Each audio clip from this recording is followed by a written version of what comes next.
Not many people know, but under 18-year-olds in New Zealand constitute just about a quarter of the population. 25% virtually of New Zealand is under 18. It's a group that is certainly disenfranchised without a vote and often without a voice. And I guess that is my topic today, the centrality of hearing from children. Is it a fad or foundation? You could, in a way, subtitle this talk as the Confessions of a Grey-Haired Old Man. Someone who thought he knew about hearing from children. But sadly, it was, when I look back on it, somewhat of a tick-box exercise. Something of a formality. Maybe there's nothing worse than a new convert, but I come with huge enthusiasm of what I've learned about genuinely hearing children's voices and putting them into operation in New Zealand. Frankly, in my year on the job, I'd have to say that government departments generally and community groups do it badly. Appallingly badly, actually. There's a move to do it much better. We are growing and ever more committed to that sort of approach. And people ask me, just by way of introduction, how are we doing with our children in New Zealand? Well, a very easy rule of thumb, and it applies in so many areas: health, criminal justice, education, well-being, is to say that 70% of our under 18-year-olds do really well. Some world-leadingly well. Culturally, academically, sportingly. And we can be rightly proud in the best sense of that. But there is a but, and it's quite a big but. You could say that 20% do badly and struggle. And 10% do as badly, if not worse, than many Western world comparators that we would like traditionally to compare ourselves with. And that's not the New Zealand that I grew up in. In New Zealand in the 1960s and 70s at Kilburnie Primary School, Evans Bay Intermediate, Rongotai College. We are now unquestionably a land of inequality and disadvantage, and it hasn't got better.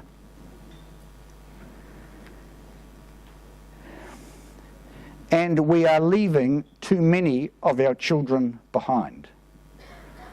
And there's been a growing realisation in New Zealand, for instance, that the issue of child income-related poverty and material disadvantage is serious and it's inescapable. And whichever party is elected and whatever government is formed, we will need to see leadership on that issue, because it's a matter that concerns us all. And no one wants in New Zealand where up to 90,000 or so are in significant and serious and enduring material disadvantage. And there's generally an internationally recognised list of 17 key items that children need to have in families to prosper and grow. 2 pairs of shoes, a raincoat, a meal of fish and meat a week, access to a doctor and a dentist when needed, the ability of the family to pay a bill of $500 immediately, a warm, well-insulated, non-mouldy home. Children who do without, or our families do without 9 of those items. Many would come in and out. But families that are consistently without 9 of those items, there are about 85,000 New Zealand children in that very serious category. That's what you might say is close to the 10%. And we need to do significantly better at that end. And we could. It's within our will. We have done very well with the over 65 age group. Not many of you here, by the looks of it, are close to entering that group. But when you do, you will be entering one of the most privileged cohorts in the Western world. We do very well, and understandably and rightly so, for our over 65s with index-linked universal non-means tested superannuation. But on most measures, the over 65 age group, and there's pockets of disadvantage in that group, but on most measures, that age group does significantly better than the under 18 age group. It's fair to say about 6 times better. If we wanted to, we could fix it. We have the ways, we have the means, with both government leadership and community and business and NGO involvement. What we need is the will. I think one of my jobs is to put that issue fair and square on the table for us all as New Zealanders. If we value especially that 10%, we must do better. So with all that by way of introduction, it seems to me the voices of children, hearing from our children, has never been more important. And I can start by telling you about some stories in the youth court. Some of you have heard the story, but you haven't heard the full story. When a young boy came into the youth court and somewhat grandiosely threw off his hoodie to reveal a T-shirt, and you see some really interesting T-shirts in the youth court. And this one was more interesting than most, and his lawyers bought me a second copy from the Aotearoa flea market. I'll just readjust the microphone. And it was an interesting opening, as it were, gambit from him to develop participation. So I said somewhat lamely, "That's an interesting T-shirt." And he said, "Oh, good, boss." Then I said, "Well, it's early, isn't it, to call yourself a criminal? You haven't even answered the charge yet, let alone been to the youth court." At this stage, his young lawyer was correctly on his feet, waving, desperately telling me to shut up, but I continued. He said, "Well, I can't fault your theology, but you won't know what theology means." "I'm sorry." "Yes, I do, Judge. It's about what we know about God and that sort of stuff." I said, "Yes." I said, "Well, I confidently believe on the other side of heaven there will be perfect youth justice." But I said, today in the Manukau Youth Court, the bad news is you're stuck with me, Judge Becroft. And he smiled, and without at all being rude, he just reflectively said, "Well, I hope you get it right." And that is a good strap line for this conference, for today's segment. Are we getting it right with young people and children, in terms of hearing their voice in particular? And you know, I wished I had known where the words on this T-shirt came from. Some of you will know. Any guesses? I know the group from Kaitaia might know. A song? Yeah. What sort of song? Tupac. Yeah. And I wished I'd known the words, and it's worthwhile you just reflecting on the words. In fact, some of the words can't get through the MSD firewall, so they've been asterisked. I wonder if heaven's got a ghetto. It ain't a secret, don't conceal the fact. The penitentiary's packed and it's filled with blacks. I wake up in the morning and I ask myself, is life worth living? Should I blast myself? I'm tired of being poor and even worse, I'm black. And you just go through those words.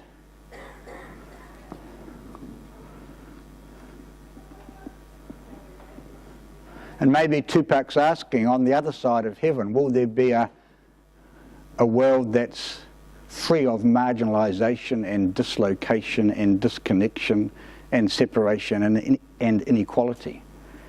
And I'm sure the boy would have known of the words on the T-shirt. And I wish we could have talked about that and discussed it in terms of what became his admitted offending. And I've always remembered those words, both I wonder if heaven's got a ghetto, but also I hope you get it right. I hope we get it right. I met a boy last year in Seattle who said, "Take a picture of me." He was definitely in that 10% group, and I won't go into his background, but you know, he challenged me to say, we've got an individual response and a community response, the micro and the macro, when we're talking about dealing with children. And he said, "It's Martin Luther King Day today, Judge, and this is what's on the back of my T-shirt." I thought, what a great quote. And working with children and young people. If I cannot do great things, I can do small things in a great way. But he said there's also a challenge for you. And as we queued at the buffet at lunch, he pointed out this quote from Martin Luther King: "Power at its best is love implementing the demands of justice. Justice at its best is power correcting everything that stands against love." You can exert significant influence. The question is, how do you use the power that you have? Where do you change the levers in our community so that New Zealand is a better place for our children, and that children are heard? And not just heard, but genuinely listened to, and their voices are taken into account. Well, I guess that's one of the challenges that I'm bringing and has been brought this afternoon. All of you, directly or indirectly, will be working with children or young people. Some of you directly. But those who aren't directly working with children will be working with families who have children. So either way, the question is for us today, how are we engaging with children and being sure that their voices are heard?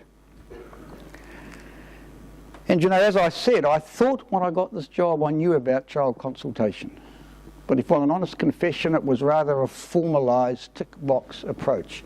And I have been genuinely moved and challenged to realise that children's voices always add quality to policy and improve decision making.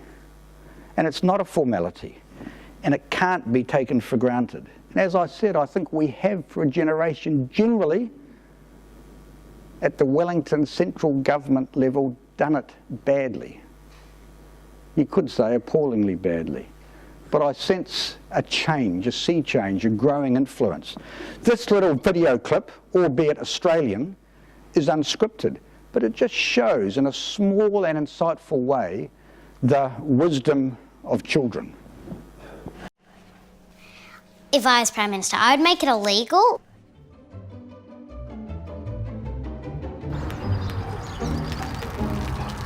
It's the wrong time.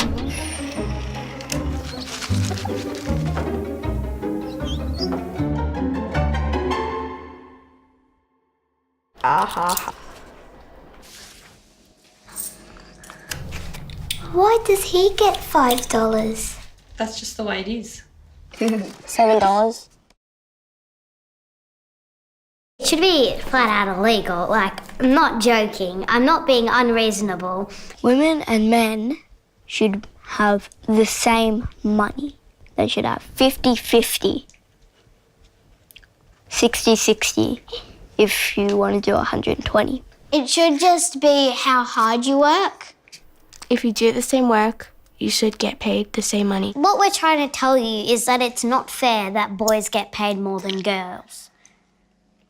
Maybe if the men noticed they were being paid more than the women, they should speak up about it. When I am older, I'm going to make a change. If I don't forget. Ugh. Ugh, I have no words, it's so wrong.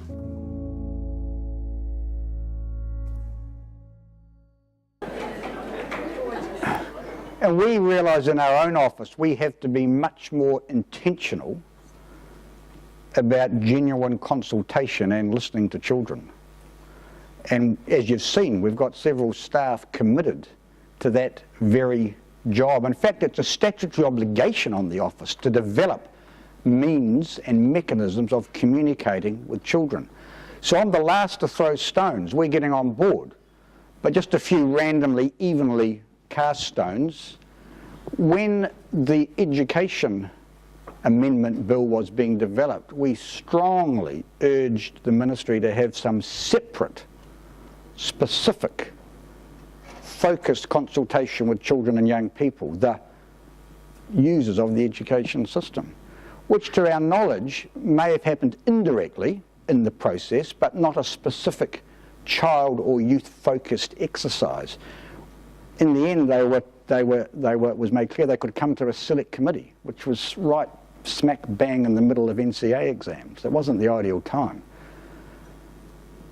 And we did our own quick, down and dirty attempt to see what children were saying. They came up with some really interesting ideas. For instance, they said, who ever thought of having one student on a board of trustees?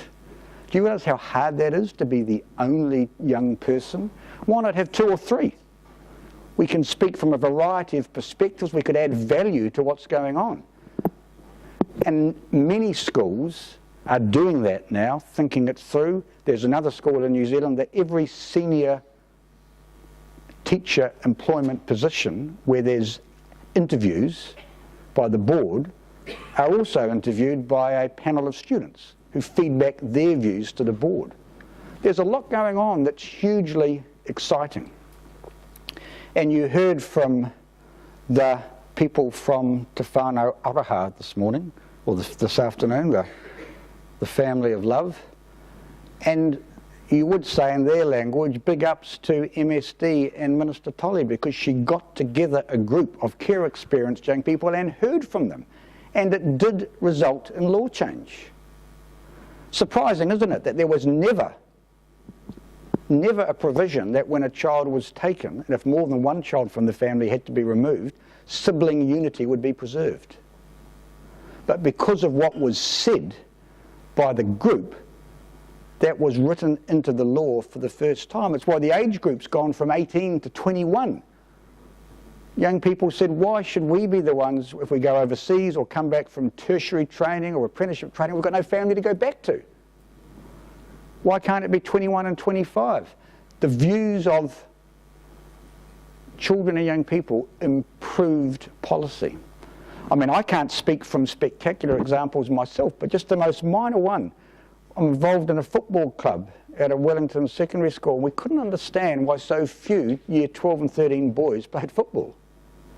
So we got someone to the committee and said, well, help us with this. They said, easy. You adults insist on trials, hierarchical teams and coaches. Just let us choose our own team, self-selected, we'll be fine. We now had 23 teams in year 12 and 13 playing.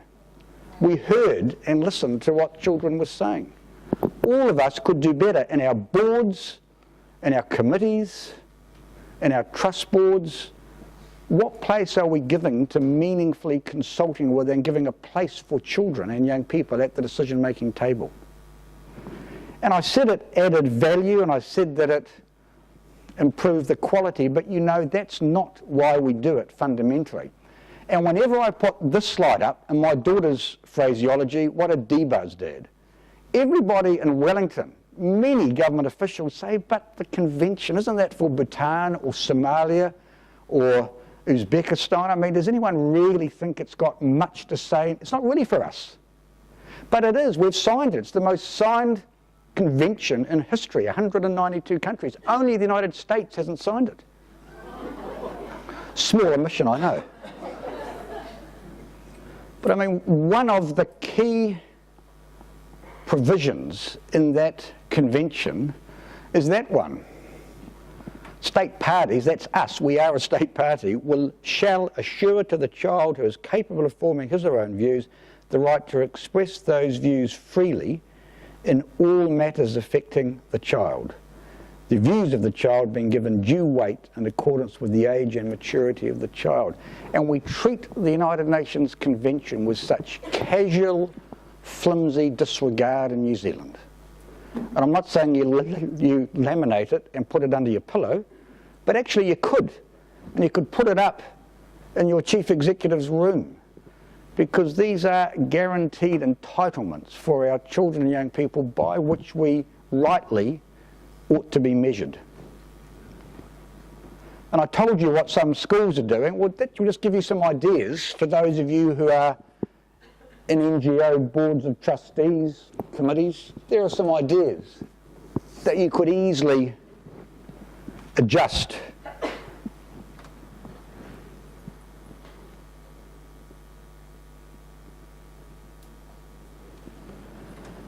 And let me play you this little 3-minute video that gives you an insight into what happened in redesigning Christchurch, the green space of the Avon River, Regenerate Christchurch, because the City Council in Regenerate Christchurch made a specific attempt to hear from children. And this is the video clip.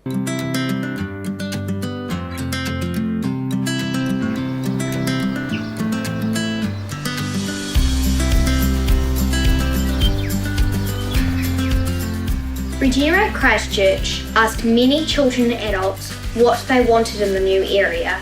And the vision was created from that feedback.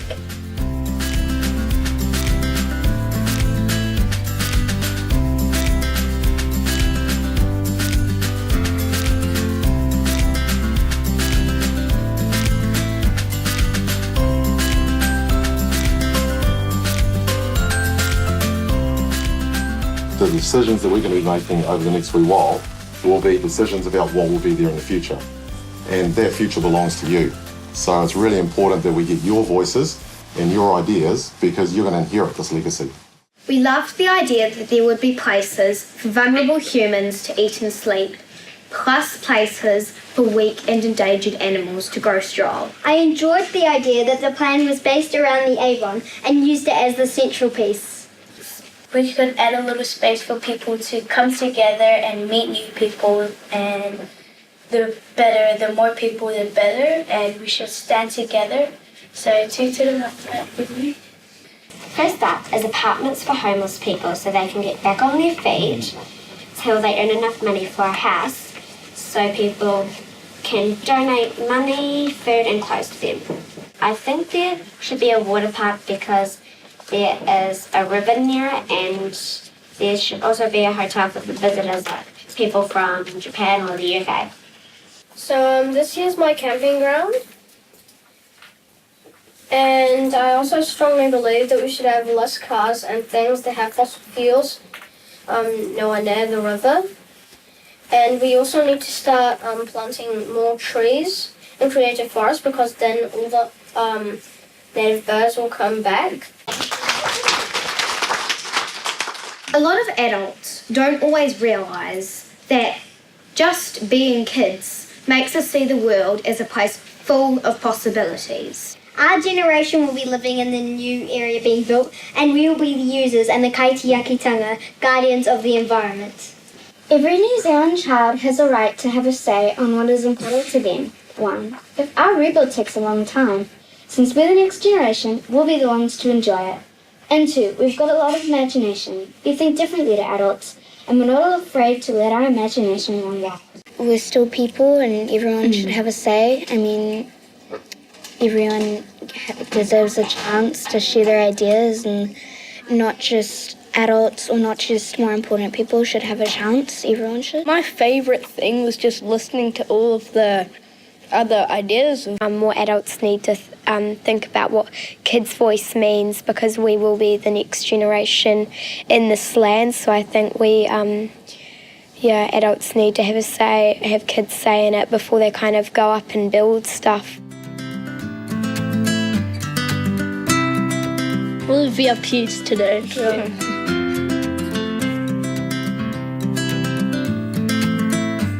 Just got us thinking too in terms of a voice. The 25 to 29 cohort is the cohort of enrolled voters that votes least. Just a percentage point or 2 below the 18 to 25 cohort. So there are some questions for our democracy when the 2 youngest voting cohorts are the least engaged. And it's a question for us, why is that? How can we rejuvenate our democratic process? That's why I floated for discussion 16 and 17-year-olds voting. I can see the downsides, but I can also see that what happened in Scotland, Austria, Brazil and Argentina could happen in New Zealand. And we know that the earlier a person votes, the longer they vote for and the more the habit's ingrained. I think there's some big questions about what is it about our process that is not engaging so well with the youngest in our community. In fact, a 15-year-old girl came to me when she heard me talking and said, "You got it wrong, Judge, you're completely wrong. 16 and 17-year-olds should have 2 votes because we're twice invested in the future as you grey-haired old men." And I said, "What do you mean? What sort of issue?" She said straight away, climate change, housing, inequality, poor children. She was 15 and she seemed to be an ordinary New Zealand 15-year-old but was alert to key issues facing our country. So with that in mind, I'm just closing with talking about being child-centred. All of you in your packs will have this, and you'll see there are 5 questions. And they're good questions for all of us in our organisations to ask ourselves, and I'll just go through them. But first of all, just put them up. How will the decision affect children? Will it affect some children differently? We heard about the fantastic Margaret Mahi playground, but it had to be readjusted to take into the needs of children with disabilities. So yes, often it will affect children differentially. What do children say? How do we hear them? What are methods? How will you make a decision? Factoring in children's voices along with the views of others. And how will we report back to children? And as I said, we in the Children's Commission Office have a statutory obligation to think of ways to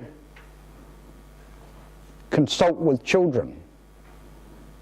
How do we hear them? Well, here are some methods that we have currently been using. And you'll see it all on our website. Surveys, focus groups, the sort of thing that the young people who are care experienced were part of, in-depth interviews. I mean, it's interesting, we've been to many government departments and there's some significant interest in how we could adjust our processes. The Clerk of the House had 60 of his staff there, talking about how select committees, parliamentary tours, petitions could all be cast in a different way and operate differently to take into account the interests of children.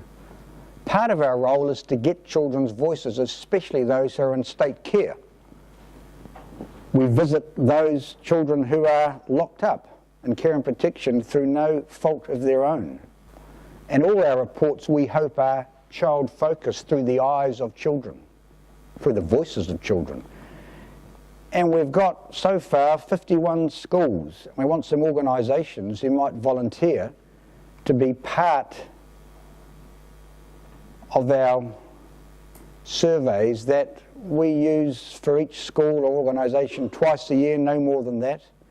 And we can also add in questions of your own. And we're being asked a lot by government departments, can you find out different pieces of information for us?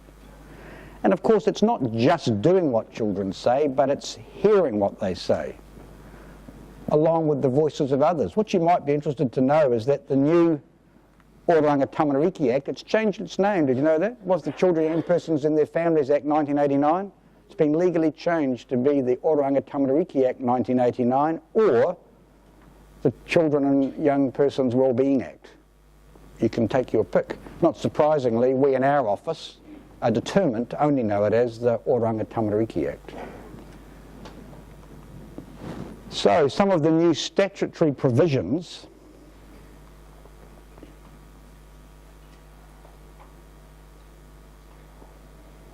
and this is anyone who's making a decision about children should make sure they're given reasonable assistance to understand the reasons for the process or the court proceedings, the options available, and how it could affect them. And more than that, any decision maker must take into account the views a child or young person expresses, and any written decision has got to set out the child or young person's views, and if those views were not followed, why not? That is a big step forward. And the decision must be explained to children. And that's any decision made under the Oranga Tamariki legislation.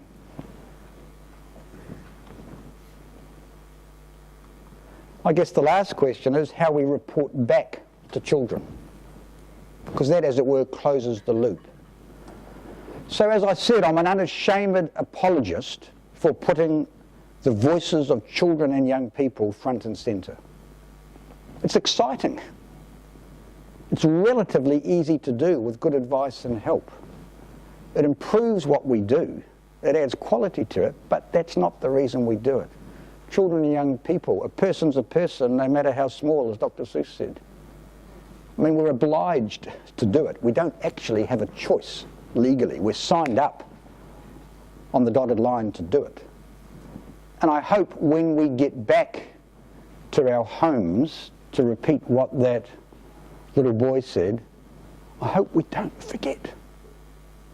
I hope we don't forget this. The title, Fad or Foundation, I hope we see it as foundational. And to complete the T-shirt analogies,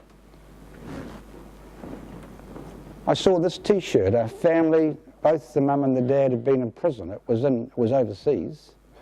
I just stopped and saw it, and they said, actually, this is our family motto. We did badly, but we're convinced for our children that every generation should be better.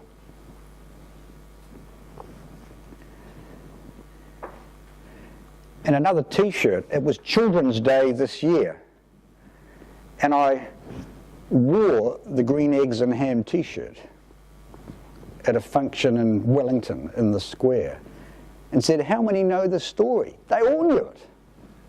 I said, what's it about? They said, oh, it's about the young Grinch who tries to persuade the old Grinch to try green eggs and ham. I do not like them with a mouse. I do not like them in a house. I do not like them in a box with a fox. I do not like them here or there. I do not like them, Sam, I do not like green eggs and ham. They knew it.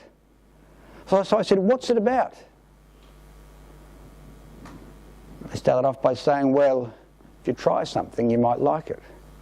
Then one little boy said, we're never to give up. If we've got a voice or an opinion, we've got to keep giving it out. Someone else said, our voices are valuable. We can have an influence. And I thought, what a terrific affirmation of the understanding of these 11 and 12-year-olds, the next generation.